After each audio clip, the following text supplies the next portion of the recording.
Firefighters are on the scene of a fire at the Vancouver Police Station, Main Street at this hour. The building has been evacuated. No word on any injuries just yet. But perhaps more importantly, this is where the 911 service is based. That's right. And so for now, at least, 911 service temporarily out. Al Coen of VTV standing by outside the police station. What's the scene now, Al?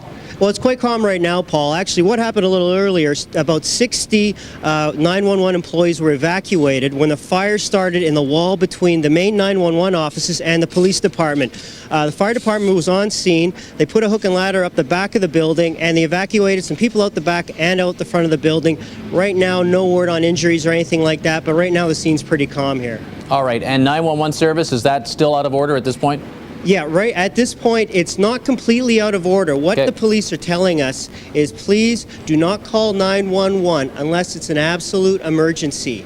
If you can, please just lay off the 911 and dial the number in your blue pages. Do not dial 911, as I say, unless it's an absolute emergency. All right, thanks.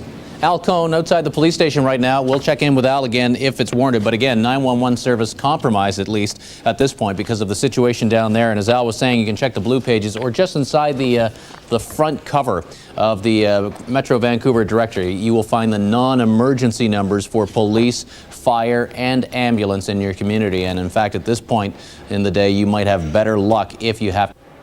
And welcome back to Vancouver Live at 6. Now, as we told you at the top of our program tonight, 911 emergency phone service in the greater Vancouver area has been compromised somewhat tonight by a fire at police headquarters. Al Coen is standing by outside of police headquarters. Al, you've got some more information now on what was behind this incident today? Yes, I do, Paul. What happened? Apparently, the fire started in a ventilator shaft a little earlier. It caused a lot of smoke. What happened was when the firemen came in, they hosed the area down. A lot of the wires got very, very wet. So what's happened is that has basically put 911 service at a minimum level.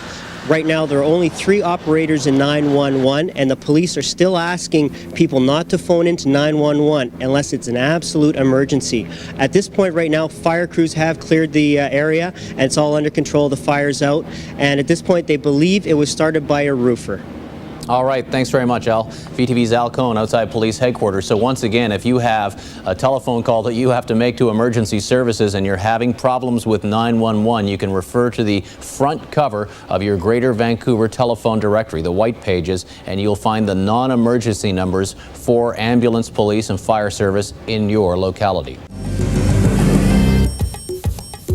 Plenty of noise in the skies over East Vancouver as police experimented with what could be the next big weapon in the fight against crime.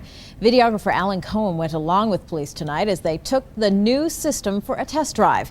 He joins us now live from downtown Vancouver with the details. Alan. That's right, Kimberly. It was a test drive of sorts. What happened is the police department, in conjunction with a local helicopter company, got to test drive a new system whereby from a helicopter they can actually see what's happening on the ground back at the police station. So this gives the police a real advantage in coordinating a chase of a criminal, a car chase, anything like that.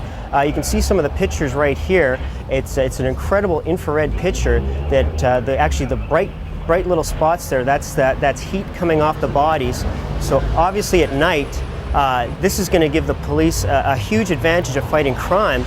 Now this system, we've seen this system before, but what makes this one different is that they can actually see it back at the police station. Now this is a new technology that the police department in Vancouver would certainly love to use. I think it's certainly a valuable tool.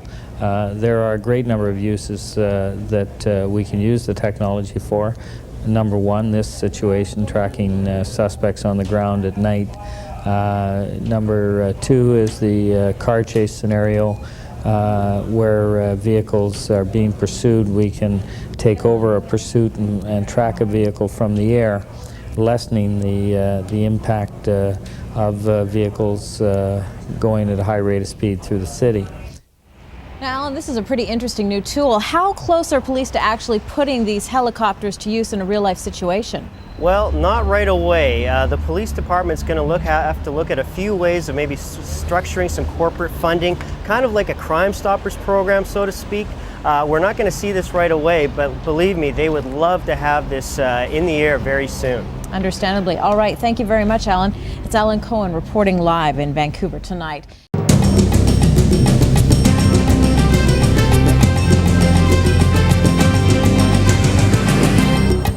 This is VTV News at 6.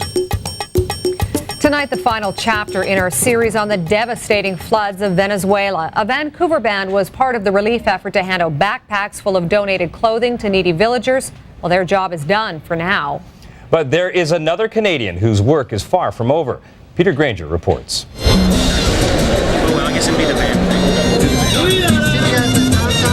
When Operation Backpack landed in Caracas, Venezuela, Jordan Rendell was there to help. Rendell was there to cut through red tape with the Venezuelan military, too. And he was singing along with Vancouver's Perry and the Poor Boys in the village of Santa Barbara. Without him, Operation Backpack might have ground to a halt. I have a great deal of credibility here because of just my passport, because I'm Canadian. 4 years ago, Rendell was a police officer in the Victoria suburb of Saanich. You have to wonder what would possess a man to leave a happy home and a good job behind, taking his young family to this, the slums of Caracas.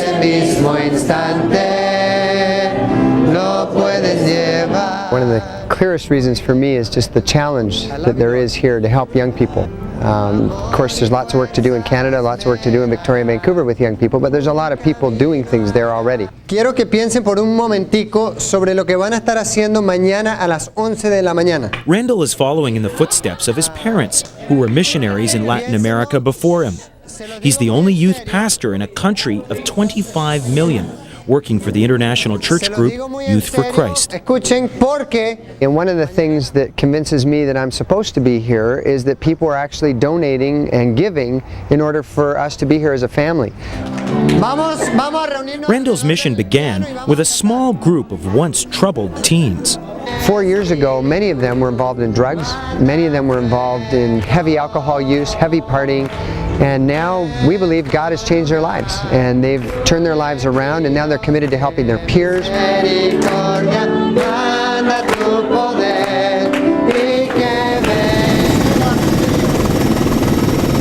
Since the devastating mudslides and floods of last December, looting and crime of all kinds has risen dramatically.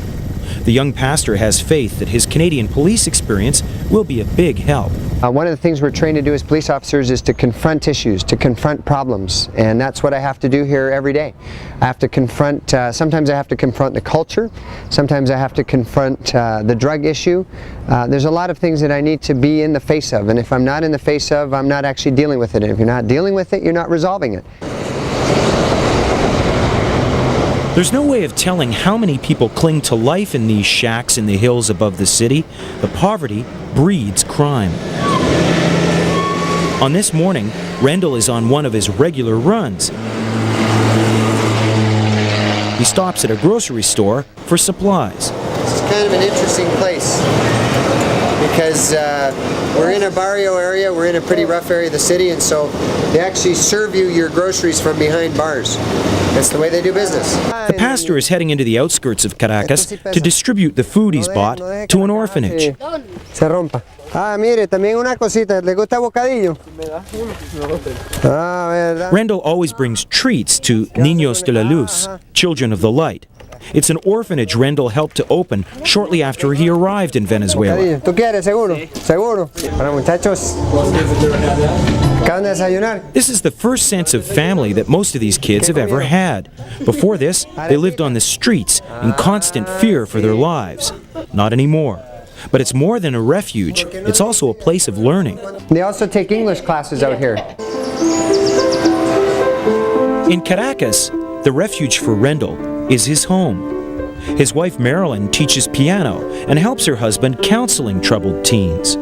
Sometimes it can be overwhelming, but when you're working one-on-one with people and you see the changes in their lives and the positive differences that your contact has made with them, it really makes things worthwhile. Canada still figures strongly in the Rendell household. Their sons, Jordy and Josh, enjoy donning their Vancouver Canucks jerseys and playing floor hockey. But Mom and Dad admit to missing some things from home. The orderliness, straight roads, traffic that isn't so aggressive. Root beer. There's no root beer here, but there's no London drugs, there's no Canadian Tire. You know, some of those shops here to go to get some of the things you get in one of those kind of stores, I got to go to a dozen stores. But Rendell's complaints are few. He feels there's more important work that needs to be done, like solving social problems in a city where over 300 people have been murdered so far this year. If the Rendells can prevent some of that crime and save a few souls along the way, then they'll be happy. In Caracas, Venezuela, Peter Granger, VTV News.